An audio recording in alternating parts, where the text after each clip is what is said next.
So ಇವತ್ತು ನಾವು ವಿರುದ್ಧ ಜೀವನ ಮಾಡ್ತಾ ಇದ್ದೀವಿ, ಮತ್ತು ಈ ಪಂಚ ವಿಷಗಳು ನಮ್ಮ ಮನೆ ಸೇರ್ಕೊಂಡಿದ್ದಾವೆ. ಹಾಗೆ ನಮ್ಮದು ಒತ್ತಡದ ಜೀವನ ಇದೆ, ಹಾಗೆ ಸರಿಯಾದ ಸಮಯಕ್ಕೆ ನಿದ್ದೆ ಮಾಡೋದಿಲ್ಲ, ಸರಿಯಾದ ರೀತಿಯ ಪ್ರಮಾಣದಲ್ಲಿ ನೀರು ಕುಡಿಯೋದಿಲ್ಲ. ಇದರಿಂದ ಏನಾಗ್ತಾ ಇದೆ ಅಂತಂದರೆ ಭಾರತ ದೇಶದಲ್ಲಿ ಸಾಕಷ್ಟು ಜನ ಇವತ್ತು ಈ ಸಕ್ಕರೆ ಕಾಯಿಲೆಗೆ ಅಥವಾ ಈ ಡಯಾಬಿಟಿಸ್ಗೆ ತುತ್ತಾಗ್ತಾ ಇದ್ದಾರೆ. ಸ್ನೇಹಿತರೆ, ನಾನು ಹೇಳಿದ ಹಾಗೆ ನಮ್ಮ ಭಾರತ ದೇಶದ ಒಂದು ಜೀವನ ಪದ್ಧತಿ ಸುಮಾರು ನಮ್ಮ ತಾಯಿಯಂದಿರಿಗೆ ಅಥವಾ ಅಜ್ಜಿಯಂದಿರಿಗೆ ಅಥವಾ ನಮ್ಮ ತಾತಂದಿರಿಗೆ ಕೇಳಿ ತಿಳ್ಕೊಂಡು ನಾವು ಆ ಥರ ಜೀವನ ಮಾಡಿದ್ರೇ ನಮ್ಗೆ ಸಕ್ಕರೆ ಕಾಯಿಲೆ ಬರೋದಿಲ್ಲ. ಇದು ಮೊದಲನೇ ಔಷಧಿ ನಮಗೆ. ನಾವು ಇವತ್ತು ಈ ಇರ್ತಕ್ಕಂಥ ಜೀವನ ಪದ್ಧತಿ ನಾವು ರೂಢಿಸ್ಕೊಂಡ್ರೆ ನಮ್ಮನ್ನ ಯಾರೂ ತಡೆಯೋಕ್ಕಾಗಲ್ಲ. ಇದು ಸಕ್ಕರೆ ಕಾಯಿಲೆಗೆ 100% ನಮಗೆ ಬಂದೇ ಬರ್ತದೆ. ಸೊ ಬರಬಾರ್ದು ಅಂದರೆ ನಾವು ಭಾರತ ದೇಶದಲ್ಲಿ ವಾಸ ಮಾಡಬೇಕು. ಇವತ್ತೇ ನಾವು ಬೇರೆ ದೇಶದ ಒಂದು ಕೆಲವು ಆಚರಣೆಗಳನ್ನು ಮಾಡ್ತಾ ಇದ್ದೀವಲ್ವ, ಈ ಸಾಫ್ಟ್ ತಂಪು ಪಾನೀಯಗಳನ್ನು ಕುಡಿಯುವಂಥದ್ದು, ಧೂಮಪಾನ, ಮದ್ಯಪಾನ, ಮತ್ತು ಈ ಫಾಸ್ಟ್ ಫುಡ್ ತಿನ್ನುವಂಥದ್ದು, ಇವೆಲ್ಲ ನಾವು ಬಿಟ್ಟು ಭಾರತ ದೇಶದಲ್ಲಿ ಏನು ಇವತ್ತು ನಮ್ಮ ತಾತ ನಮ್ಮ ಅಜ್ಜ ಇವರೆಲ್ಲ ಜೀವನ ಮಾಡ್ತಾ ಇದ್ರಲ್ವ, ಆ ರೀತಿ ಜೀವನ ಮಾಡ್ಕೊಂಡ್ರೆ ನಮ್ಗೆ ಏನಾಗ್ತದೆ, ಈ ಸಕ್ಕರೆ ಕಾಯಿಲೆ ಬರೋದಿಲ್ಲ. ಸೊ ಇವತ್ತು ಬಂದ್ಬಿಟ್ಟಿದೆ ನಮಗೆ. ಸುಮಾರು ಜನಕ್ಕೆ ಇವತ್ತು ಏನಾಗಿದೆ ಅಂತಂದರೆ ಸಕ್ಕರೆ ಕಾಯಿಲೆ ನಮ್ಮ ದೇಶದಲ್ಲಿ ತುಂಬ ಜನಕ್ಕೆ ಬಂದಿದೆ. ಇವತ್ತು ಒಂದು ಮನೇಲಿ ಒಂದು 4-5 ಜನ ಇದ್ದಾರೆ ಅಂತಂದರೆ ಒಬ್ಬರು ಅಥವಾ ಇಬ್ಬರಿಗೆ ಸಕ್ಕರೆ ಕಾಯಿಲೆ ಇದೆ.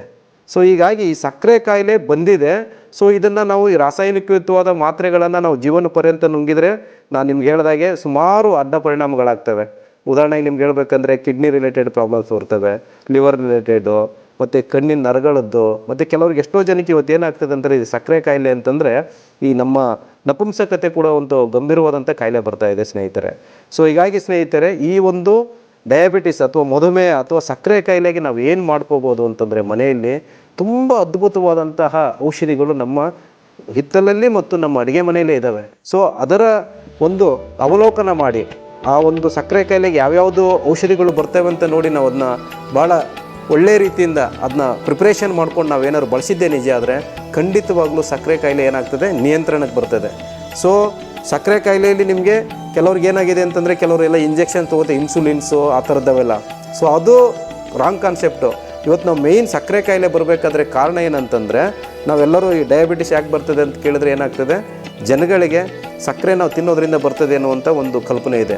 ನಿಜವಾಗ್ಲೂ ಹೇಳಬೇಕು ಅಂತಂದರೆ ಸಕ್ಕರೆ ತಿನ್ನೋದ್ರಿಂದ ಅಂತಲ್ಲ, ಇದು ನಾವು ಬೆಲ್ಲ ಸಿಹಿ ಪದಾರ್ಥಕ್ಕೆ ಭಾರತೀಯರು ಉಪಯೋಗಿಸಬೇಕು. ಸಕ್ಕರೆ ಅದು ವಿಷ, ಅದು ಬೇರೆ ವಿಚಾರ. ಸೊ ನಾವು ಈ ಸಕ್ಕರೆ ಕಾಯಿಲೆ ಬರೋಕ್ಕೆ ಮೇಯ್ನ್ ನಮಗೆ ಕಾರಣ ಏನು ಅಂತಂದರೆ ಈ ಸಿಹಿ ಪದಾರ್ಥ ತಿನ್ನೋದಲ್ಲ. ಕೆಲವ್ರು ಏನು ಮಾಡ್ತಾರೆ, ಸಕ್ಕರೆ ಕಾಯಿಲೆ ಬಂತಂದರೆ ಬೆಲ್ಲನೂ ತಿನ್ನೋದಿಲ್ಲ, ಹಣ್ಣುಗಳು ತಿನ್ನೋದಿಲ್ಲ, ಸುಮಾರು ಈ ಗ್ಲೂಕೋಸ್ನ ಅವಾಯ್ಡ್ ಮಾಡಿಬಿಡ್ತಾರೆ. ಭಾಳ ಮುಖ್ಯವಾಗಿ ಸಕ್ಕರೆ ಕಾಯಿಲೆ ಬರಬೇಕಾದ್ರೆ ನಮ್ಮ ಶರೀರದಲ್ಲಿ ಈ ಕೆಟ್ಟ ಕೊಲೆಸ್ಟ್ರಾಲ್ ಮೇಲೆ ನಾವು ಕಾನ್ಸಂಟ್ರೇಟ್ ಮಾಡಬೇಕಾಗ್ತದೆ. ಅಂದರೆ ಅದ್ರ ಮೇಲೆ ಗಮನ ಹರಿಸ್ಬೇಕು. ಕೆಟ್ಟ ಕೊಲೆಸ್ಟ್ರಾಲ್ ಯಾವುದು ಅಂತಂದರೆ ಅತಿಯಾದಂತಹ ಮಾಂಸಾಹಾರಗಳ ಸೇವನೆ ಮಾಡೋದು ಕೂಡ ಒಂದು ಕೆಟ್ಟ ಕೊಲೆಸ್ಟ್ರಾಲ್ ಬಿಲ್ಡ್ ಆಗೋಕ್ಕೆ ಕಾರಣ ಆಗ್ತದೆ. ಹಾಗೆ ಈ ರಿಫೈನ್ಡ್ ಆಯಿಲು, ಈ ದಾಲ್ಡಾ ಮತ್ತು ವಿದೇಶಿ ಹಸುವಿನ ತುಪ್ಪ ಇವೆಲ್ಲ ಬ್ಯಾಡ್ ಕೊಲೆಸ್ಟ್ರಾಲ್ಗಳು. ಸೊ ಈ ಬ್ಯಾಡ್ ಕೊಲೆಸ್ಟ್ರಾಲ್ ಜಾಸ್ತಿ ಆದಾಗ ಏನಾಗ್ತದೆ ನಮ್ಮ ಶರೀರದಲ್ಲಿ, ಈ ರಕ್ತದಲ್ಲಿ ನಮಗೆ ಈ ಡಯಾಬಿಟಿಸು ಅಥವಾ ಈ ಗ್ಲೂಕೋಸ್ ಅಂಶ ಜಾಸ್ತಿ ಕಾಣಿಸೋಕ್ಕೆ ಸ್ಟಾರ್ಟ್ ಆಗುತ್ತೆ. ಸೊ ಏನಾಗ್ತದೆ, ಇದೊಂದು ನಾವು ಗ್ಲೂಕೋಸ್ ಅಂಶ ನಮಗೆ ರಕ್ತದಲ್ಲಿ ಜಾಸ್ತಿ ಕಾಣ್ತಾ ಇದೆ ಅಂದಾಗ ನಾವು ಈ ಗ್ಲೂಕೋಸ್ ಅಂಶದ ಮೇಲೆ ನಾವು ಗಮನ ಹರಿಸ್ಬಾರ್ದು. ನಮ್ಮ ರಕ್ತದಲ್ಲಿರ್ತಕ್ಕಂತಹ ಕೊಲೆಸ್ಟ್ರಾಲ್ ಪ್ರಮಾಣವನ್ನು ನಾವು ಕಡಿಮೆ ಮಾಡ್ಕೊಳ್ಳೋದು ಹೇಗಂತ ನೋಡ್ಕೋಬೇಕು ಸ್ನೇಹಿತರೆ. ಕೊಲೆಸ್ಟ್ರಾಲು ಅಂದರೆ ಕೆಟ್ಟ ಕೊಲೆಸ್ಟ್ರಾಲನ್ನು ಕಡಿಮೆ ಮಾಡ್ಕೊಳ್ಳೋಕ್ಕೆ ಭಾಳ ಸುಲಭವಾದಂಥ ವಿಧಾನ ಏನಂತಂದರೆ ಶುದ್ಧವಾದಂತಹ ಕೊಲೆಸ್ಟ್ರಾಲನ್ನು ನಮ್ಮ ಶರೀರಕ್ಕೆ ಹಾಕುವಂಥದ್ದು. ಅಂದರೆ ಶುದ್ಧವಾದ ದೇಶಿ ಹಸುವಿನ ತುಪ್ಪ, ಶುದ್ಧವಾದ ಗಾಣದ ಎಣ್ಣೆ, ಮತ್ತು ಶುದ್ಧವಾದಂತಹ ಹುಚ್ಚೆಳ್ಳೆಣ್ಣೆ ಆಗಿರ್ಬೋದು, ಅಗಸೆ ಎಣ್ಣೆ ಆಗಿರ್ಬೋದು, ಹರಳೆಣ್ಣೆ ಆಗಿರ್ಬೋದು, ಸಾಸಿವೆ ಎಣ್ಣೆ ಆಗಿರ್ಬೋದು, ಅಥವಾ ಎಳ್ಳೆಣ್ಣೆ ಆಗಿರ್ಬೋದು. ಈ ಥರ ಸಾಕಷ್ಟು ತರಹದ ಕುಶುಬೆ ಎಣ್ಣೆ ಅಂತ ಬರುತ್ತೆ ಉತ್ತರ ಕರ್ನಾಟಕದಲ್ಲಿ. ಸುಮಾರು 8-10 ಥರದ್ದು ಎಣ್ಣೆಗಳು ನಮ್ಮ ದೇಶದಲ್ಲಿದ್ದಾವೆ. ಗಾಣದಲ್ಲಿ ಸಿಗೋತಕ್ಕಂಥ ಎಣ್ಣೆಗಳು ಬಳಸ್ಕೊಂಡ್ರೆ ಏನಾಗ್ತದೆ, ನಮಗೆ ಶುದ್ಧವಾದಂತಹ ಈ ಕೊಲೆಸ್ಟ್ರಾಲ್ ಹೆಚ್ಚಾಗಿ ಶರೀರದಲ್ಲಿ ಬ್ಯಾಡ್ ಕೊಲೆಸ್ಟ್ರಾಲ್ ಹೋಗ್ತದೆ.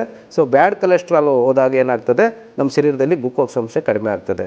ಸ್ನೇಹಿತರೆ, ಭಾಳ ಮುಖ್ಯವಾಗಿ ಈ ಬ್ಯಾಡ್ ಕೊಲೆಸ್ಟ್ರಾಲಿಗೆ ಮತ್ತು ಈ ಶರೀರದಲ್ಲಿ ಗ್ಲೂಕೋಸ್ ಕಾಣಿಸೋಕ್ಕೆ ಭಾಳ ಕಾರಣ ಏನು ಅಂತಂದರೆ, ನಿಮಗೆಲ್ಲ ಗೊತ್ತಿರುವ ಹಾಗೆ ನಾವು ಊಟ ಮಾಡ್ತಕ್ಕಂಥ ಆಹಾರ ಪದಾರ್ಥಗಳಲ್ಲಿರ್ತಕ್ಕಂಥ ಸಿಹಿ ಅಂಶ ಏನಾಗ್ತದೆ ಅಂತಂದರೆ ನಮ್ಮ ರಕ್ತದಲ್ಲಿ ಸೇರಿಕೊಳ್ತದೆ. ಭಾಳ ಫಾಸ್ಟಾಗಿ ಡೈಜೆಸ್ಟ್ ಆಗಿ ಏನಾಗ್ತದೆ, ರಕ್ತದಲ್ಲಿ ಸೇರ್ಕೊಳ್ತದೆ. ಆ ಥರ ಸೇರ್ಕೊಂಡಿರ್ತಕ್ಕಂಥ ಸಿಹಿ ಅಂಶಕ್ಕೆ ನಾವು ಗ್ಲೂಕೋಸ್ ಅಂತೀವಿ ಅಥವಾ ಸಕ್ಕರೆ ಅಂಶ ಅಂತೇವೆ. ಸೊ ಈ ಸಕ್ಕರೆ ಅಂಶ ನಮ್ಮ ಶರೀರದಲ್ಲಿ ಸೇರ್ಕೊಂಡ್ಮೇಲೆ ಅದೇನಾಗಬೇಕು ಅಂತಂದರೆ ಅದು ನಮ್ಮ ಶರೀರಕ್ಕೆ ಉಪಯೋಗಕ್ಕೆ ಬರಬೇಕು. ಅದು ಉಪಯೋಗಕ್ಕೆ ಬರಬೇಕು ಅಂತಂದರೆ ರಕ್ತದಲ್ಲಿ ರಕ್ತಕೋಶಗಳಂತ ಇರ್ತವೆ. ಸೊ ರಕ್ತಕೋಶಗಳಿಗೆ ಈ ಗ್ಲೂಕೋಸ್ ಅಂಶ ಹೋಗಿ ಸೇರ್ಕೋಬೇಕು. ಇದು ಹಾಗೆ ಸೇರ್ಕೊಳ್ಳಲ್ಲ. ಇದು ಸೇರ್ಕೋಬೇಕಾದ್ರೆ ನಮ್ಮ ಶರೀರದಲ್ಲಿ ಮೇದೋಜೀರಕ ಗ್ರಂಥಿ ಅಂತ ಒಂದು ಅಂಗ ಇದೆ. ಆ ಅಂಗದಿಂದ ಇನ್ಸುಲಿನ್ ಅನ್ನುವಂಥ ಒಂದು ಪದಾರ್ಥ ರಿಲೀಸ್ ಆಗ್ತದೆ.